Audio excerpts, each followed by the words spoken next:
The most advanced Civilization player was Ego, who used his hacking skills to unlock the developer's mode, which allowed him to create his own server and use any cheat codes. And when Ego built his own world, he went on a trip around the galaxy and realized that he didn't like the design of other planets. So he decided to invade those planets and modify them according to his taste. With blackjack and hookers!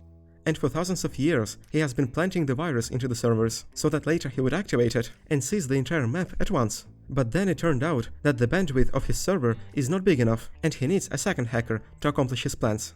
And because of that, he began to impregnate all kinds of fauna all around the universe, hoping that some of his kids would inherit his hacking skills. But he was unlucky, and out of thousands of kids, only one of them, from Earth, got the hacking skill. And what a coincidence, it was the only kid that Yondu decided to keep for himself, after seeing that he is very good at being a hustler, swindler, cheater, and liar. But so that Ego wouldn't get angry, Yondu told him that he sent the kid by the cheapest post company he could find. And Ego would have been waiting for the delivery for 1,000 years, but he saw a YouTube video in which a guy managed to grab an infinity stone and stay alive. So Ego realized that it must be his son, but he decided to wait for an occasion, instead of going to find him immediately, when he could simply give him a call, because the Guardians is now a trademark, so they must have some contact information. Because after they had dealt with the Smurf, the Guardians began to offer their security services to rich clients. Showtime, a-holes!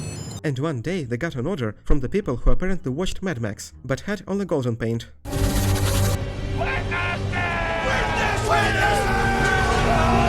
And the task is to kill Kraken's younger brother, which attacks the city on a regular basis. But why did the Sovereign need any help at all, if the Kraken's brother can be killed with a simple sword? Sovereign army, with their huge fleet of remote-controlled ships, would have dealt with the problem easily. Apparently, the Sovereign cannot even wipe their ass by themselves, and I wouldn't be surprised if that was the next task for the Guardians. And why did they take Small Groot with themselves? He could be accidentally killed by Kraken's brother. It's too adorable to kill. Okay, that's a good point. And after the Guardians sent the octopus to Gordon Ramsay, 5 days for that baby. Ready to go. They went to the main Mad Max fan to get their payment, and she immediately tries to get some lessons from Quill. I guess I prefer to make people the old-fashioned way. Perhaps someday you could give me a history lesson in the archaic ways of our ancestors. Is that a call for sex? But the guy prefers green over yellow, so he refuses. And meanwhile, Gamora for some reason asked only for Nebula as a payment, when she could have asked for both Nebula and the money from the rich Sovereign. Apparently, that's why Rocket decided to steal the batteries. If it wasn't for him, the Guardians would have risked their lives for free, thanks to Gamora. But the Mad Max Queen didn't like that, so she sent a fleet of remote-controlled ships to help the Guardians get into Valhalla. And again, the Sovereign show how useless they are. Their weapons don't even leave a scratch on Quill's spaceship, and their shooting accuracy is 12%. 12%? And apparently, Quill and Rocket got drunk before departure, because when they have to go through an asteroid field and it's time to Stop fucking around! They decide to argue who is the best pilot, and because of that, they lose half of their ship. And the Sovereign fleet gets an F, because even after surrounding the Guardians, they still miss half of their shots. How the fuck did you get this job? And luckily, Ego saves them exactly at this moment, but then he disappeared again, instead of following the Guardians to the planet. I guess he wants to give Quill a chance to die in a crash. Bother the fucking ear. And Quill apparently saved as much money as he could on the ship's safety, because there is no emergency landing system, and Gamora has to go and save Drax, because the cable was fixed using dog shit instead of a weld. And since, as we know, trees are as soft as a pillow, after the crash, none of the Guardians even got a concussion, and Drax is alive, when he is supposed to be scattered around the forest. And right after that, Ego shows up with his secretary, and tells Quill, I am your father's brother's nephew's cousin's former roommate. No! I am your father. And while having a barbecue a few hours later, he invites Quill and his friends to visit his planet. I want to form a father-son relationship, so I can get close enough to him to stab him in the back. And even though Quill didn't believe him at first, Gamora changes his mind, because she knows that he don't refuse from relatives from which you can inherit an entire planet. What if this man is your Hasselhoff?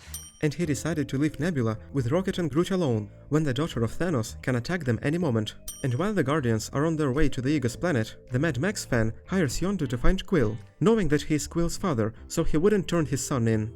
I have a proposition for you. And she didn't even leave any of the Sovereign with him as a supervisor, and didn't even sign any contract. You dumb bitch!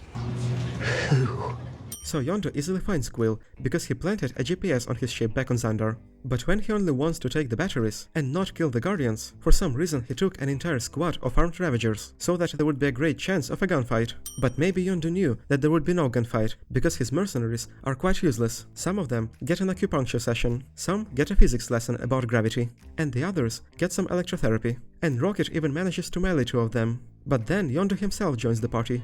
And when Yondu's team already don't trust him because he favors Quill and let him get away after being fooled back on Xandar, he decides to announce that he is not planning to turn the Guardians into the Sovereign. We'll take them batteries.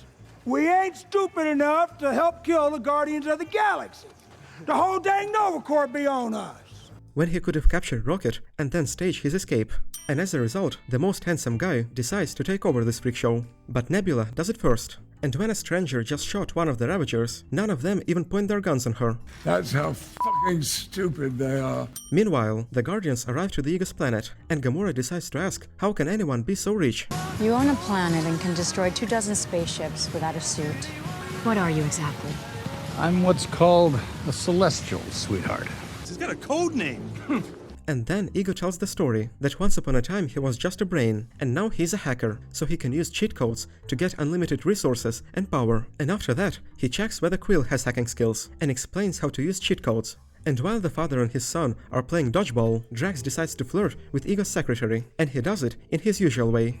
I am hideous? You are horrifying to look at, yes. And she got really flattered, so she decided to tell Drax that Ego actually wants to use Quill as a new Wi-Fi router. But she changed her mind just because Gamora entered the room. And as we can see, having a big brain doesn't guarantee being smart. Because Ego allowed his secretary, who knows his plans, to freely chat with the Guardians, and accidentally or intentionally disclose his plans. You're an imbecile. Yes, Drax? I fucking knew it! Meanwhile, Yondu and Rocket are captured by Ravagers and watch them making some of their friends go out for some fresh air. Nebula takes one of the ships to go to Gamora and kill her, and leaves, and Rocket tells Yondu that Quill is at his father's planet. And since Yondu knows that Ego wants to use Quill for some kind of an evil plan, he decides to escape from Ravagers and save Quill. He is lucky that now the main Ravager is quite stupid and employed Groot as a mascot and let him freely walk around the ship, not thinking that he would release his friends as soon as possible. Also, one of the Ravagers joins Yondu and Rocket because the new captain cut his salary and turned his friends into ice cream.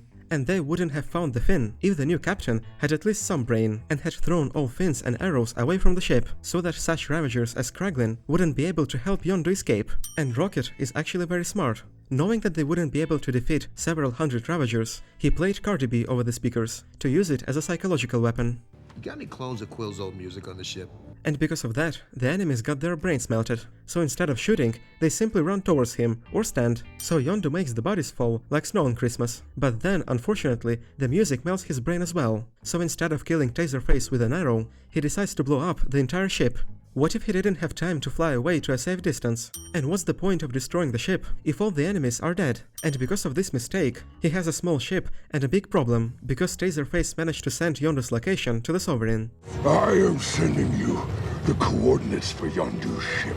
And since one of the most advanced beings in the universe doesn't have any radars or air defense systems on his planet, anyone can freely land there. So Nebula easily found Gamora. And now I see why Thanos has always been trying to improve Gamora with cybernetic parts. I don't know how could she not hit Gamora at least by chance when she is right in front of her. And this happened twice. And how could she possibly miss while being in a cave, literally 5 meters behind? And Gamora, in one moment, tries to increase the metal content in Nebula, and the next moment, when the ship is on fire, she decides to save her crazy sister. Nebula is not any better. She came all the way to this planet specifically to kill Gamora, and now she changed her mind, only after giving Gamora a few slaps. I win. I bested you in combat. And of course, a few moments later, the two of them are best friends.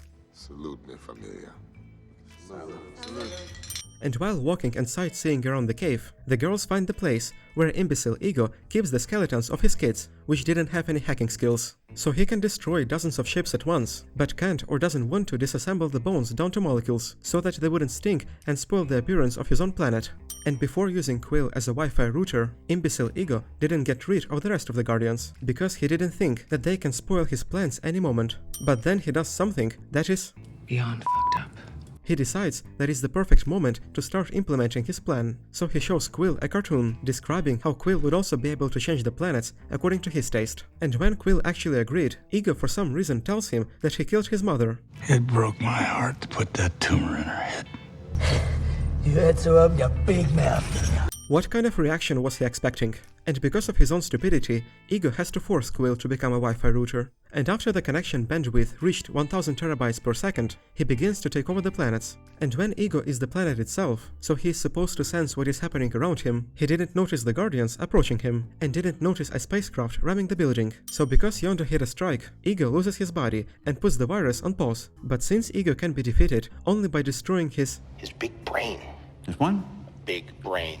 which is hidden in the center of the planet, the Guardians use a laser drill and go straight down. And they are lucky that going in a straight line, they came right to the core, and not 5 miles to the left, considering that Ego's planet is the size of Moon. And Ego, for some reason, doesn't sense that somebody is trying to fry his core with a laser.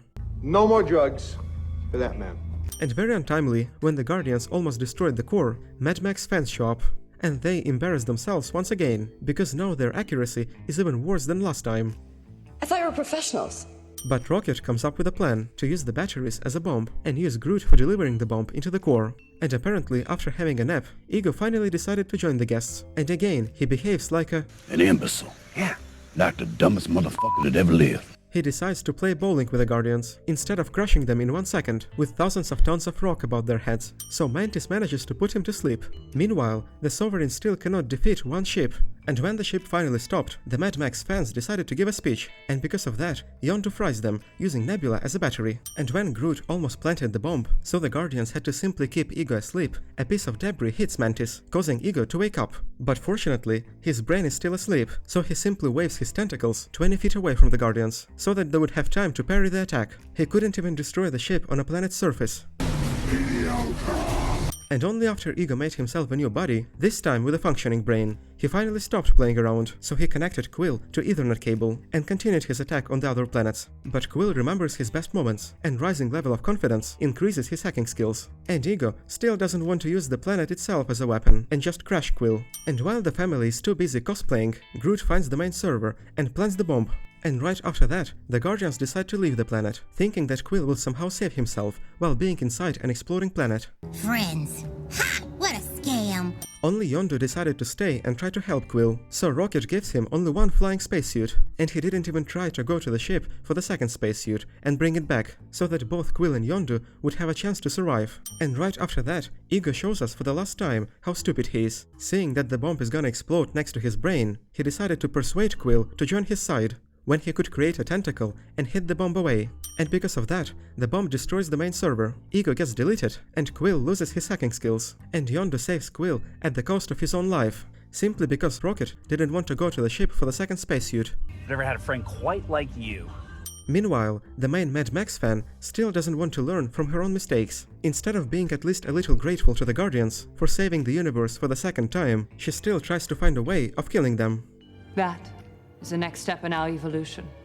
More powerful, more capable of destroying the Guardians of the Galaxy. What a bunch of a-holes.